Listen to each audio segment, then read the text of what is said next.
오늘 이야기할 사례는 봄만 되면 몸이 아픈 무당의 이야기입니다.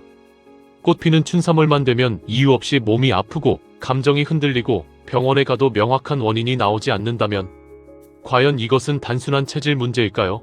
아니면 보이지 않는 흐름의 문제일까요? 지금부터 한 여성 무당의 실제 사주와 육효, 그리고 음령 구조를 통해 그 원인을 하나씩 풀어보겠습니다. 이 여성의 사주는 계묘년 갑인월 신사의 갑옷이입니다. 계묘년의 구조부터 보면 이 사주의 출발점은 이미 끊어진 인연과 정리되지 못한 감정이 깔린 상태에서 시작된다. 이 여인은 스스로를 초보 무당이라고 말하지만 실제 흐름을 보면 단순한 입문자가 아니라 이미 일정 부분 기운이 열려있는 상태에서 태어난 구조에 가깝다. 특히 봄만 되면 몸이 아프다는 본인의 하소연은 우연이 아니라 사주와 음령 흐름이 정확히 맞물려 작용하는 결과이다. 신년지 묘목이 절공지로 작용하면서 태아령과 원한령의 성격이 동시에 형성되어 있으며 이는 단순한 조상 기운이 아니라 끊겨버린 생명과 그에 따른 감정 응축이 조상궁 깊숙이 자리 잡고 있음을 의미한다. 절공지는 연결이 아니라 단절의 자리이기 때문에 이 사주는 조상으로부터 보호를 받는 구조가 아니라 조상으로부터 해결되지 못한 문제를 떠안고 내려오는 구조이다. 이 여인이 이유 없이 가슴이 답답하거나 특정 시기마다 설명되지 않는 통증과 감정 기복을 겪는 것은 바로 이 절공지의 기운이 반복적으로 올라오기 때문이다. 갑인월로 넘어가면 이 사주의 흐름은 조상 문제에 머무르지 않고 외부로 확장된다. 인목은 음령관법상 이탈지에 해당하며 미천도령과 형제령이 함께 작용하는 구조이다. 이 여인이 말하는 봄만 되면 몸이 무겁고 이유 없이 기운이 떨어지고 사람을 피하고 싶어진다는 증상은 단순한 계절성 피로가 아니라 이탈지에서 활성화된 영가의 반응으로 보는 것이 정확하다. 이탈지는 머무르지 못하고 떠도는 기운이며 형제령은 조상이 아닌 외부 인연 영가를 의미한다. 따라서 이 여인은 태생적으로 외부 영가가 쉽게 붙고 떨어지는 구조를 가지고 있으며 특히 봄처럼 목기가 강하게 올라오는 시기에는 이탈지의 기운이 활성화되면서 그 영향이 더욱 커진다. 미천도령의 존재는 제때 정리되지 못한 영가가 지속적으로 개입하고 있음을 의미하며 이 여인의 경우 특정 시기마다 반복적으로 증상이 나타나는 이유가 바로 여기에 있다. 신사일에 이르면 이 모든 흐름이 본인의 몸으로 직접 연결된다. 일지사화는 원망지로 작용하며 애증령과 자살령의 성격을 동시에 띠고 있다. 이 여인이 말하는 괜히 서럽고 이유 없이 눈물이 나고 사람에게 기대다가도 갑자기 싫어지고 감정이 극단으로 치닫는다는 하소연은 이 원망지의 전형적인 반응이다.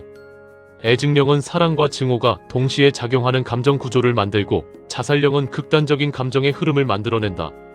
중요한 것은 이 모든 것이 단순 감정 문제가 아니라 실제 신체 증상으로 연결된다는 점이다.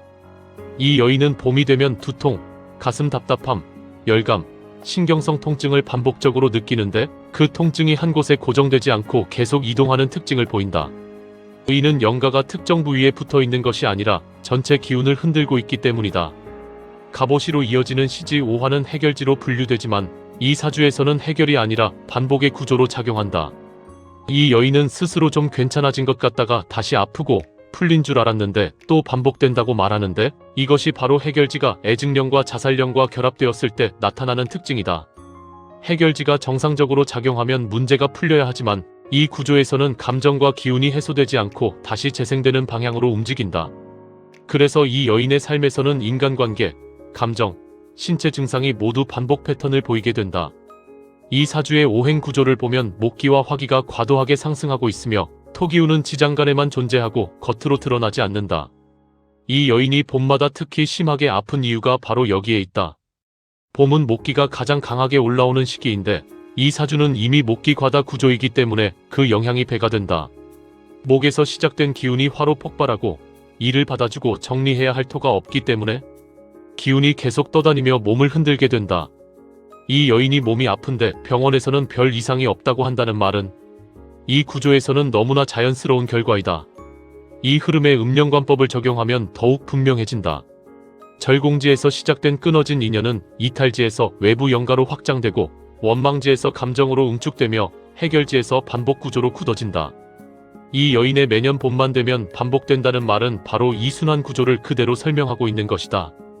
특히 절공지, 이탈지, 원망지가 동시에 작용하는 경우는 실무에서 가장 까다로운 유형으로 단순히 한 번의 정리로 끝나는 것이 아니라 지속적인 개입과 정리가 필요한 구조이다. 이 상태에서 얻어진 육효계 이위화 이효동계 이육충계는 이 사주의 상태를 그대로 드러낸다. 이위화는 감정과 신경이 과열된 상태를 의미하며 육충은 안정이 아니라 계속 부딪히는 구조를 뜻한다. 이 여인이 말하는 아프다가 괜찮아지고 다시 아프고 하는 반복은 바로 이 육충 구조에서 나온다. 세효가 형제사화로 등살을 띠고 있다는 점은 이 여인의 몸 상태 자체가 이미 외부 영가를 끌어당기는 구조임을 의미한다. 실제로 이 여인은 무당의 길을 걷고 있지만 아직 기운을 다루는 힘이 부족하기 때문에 오히려 더 쉽게 영향을 받는 상태이다. 응효의 관귀 해수는 이 여인을 건드리는 영가의 성격을 보여준다. 강하게 눌러붙은 영가는 아니지만 계속해서 영향을 주는 형태로 작용한다. 이 여인이 심하게 아픈 날도 있고 괜찮은 날도 있다고 말하는 것은 바로 이 휴수 상태의 특징이다. 육충 구조 속에서 영가는 고정되지 않고 계속 들어왔다 나갔다를 반복한다. 가장 중요한 부분은 이효의 변화이다. 자손효가 부모효로 변하면서 회두극과 공망, 현무가 동시에 작용하는 이 구조는 풀릴 것 같다가 다시 나빠지는 반복의 핵심 원인이다. 이 여인이 스스로 좋아진 것 같아서 안심하면 다시 아프다고 말하는 것은 바로 이 구조 때문이다. 자손효는 본래 문제를 해결하는 자리인데 이것이 부모효로 변하면서 다시 조상 문제로 되돌아가기 때문에 근본적인 해결이 이루어지지 않는다. 초효와 변효의 부모효가 모두 공망이라는 점은 이 여인의 하소연에서 가장 중요한 부분과 연결된다. 이 여인은 기도도 해보고 이것저것 해봤는데 확실히 나아지는 느낌이 없다고 말하는데 이는 조상 문제를 건드리고는 있지만 실제로 해결이 이루어지지 않고 있기 때문이다. 부모효 공망은 보호받지 못하는 상태이자 조상 문제가 비어있는 상태로 계속 남아있는 것을 의미한다. 여기에 백호가 붙어있어 통증으로 직접 연결되기 때문에 이 여인의 증상은 단순한 기운 문제가 아니라 실제 신체 고통으로 나타난다. 변괴 화천대유는 이 여인의 상태가 단순히 나쁜 것만은 아니라는 점도 함께 보여준다.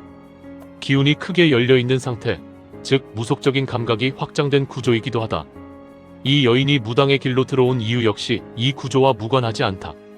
그러나 문제는 토가 없기 때문에 이 열린 기운을 안정적으로 다루지 못한다는 점이다.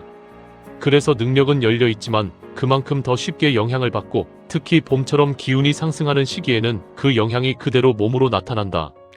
전체를 종합하면 이 여인의 사연에서 나타나는 봄마다 아프다는 증상은 단순한 체질 문제가 아니라 조상궁의 절공지에서 시작된 끊어진 인연, 이탈지에서 유입된 외부 영가, 원망지에서 응축된 감정령이 하나의 흐름으로 연결되어 반복적으로 작용하는 결과이다. 육효에서는 이 구조가 충으로 나타나며 강하게 붙어있는 것이 아니라 계속 건드리는 방식으로 영향을 준다. 그래서 이 여인의 고통은 한 번에 터지는 것이 아니라 매년 같은 시기에 반복되며 점점 누적되는 형태로 나타나는 것이다. 결국 이 사례가 말해주는 핵심은 하나입니다. 봄에 아픈 것이 단순한 계절 문제가 아니라 그 사람 안에 쌓여있는 기운과 풀리지 않은 흐름이 특정 시기에 올라오는 것일 수 있다는 점입니다. 만약 여러분 중에서도 특정 시기마다 반복되는 통증이나 감정의 흐름이 있다면 그것을 단순히 넘기지 말고 한 번쯤 그 원인을 깊이 들여다보시기 바랍니다. 보이지 않는 흐름을 이해하는 순간 반복되던 고통의 원인이 보이기 시작합니다. 지금까지 불임사에서 말씀드렸습니다. 불임사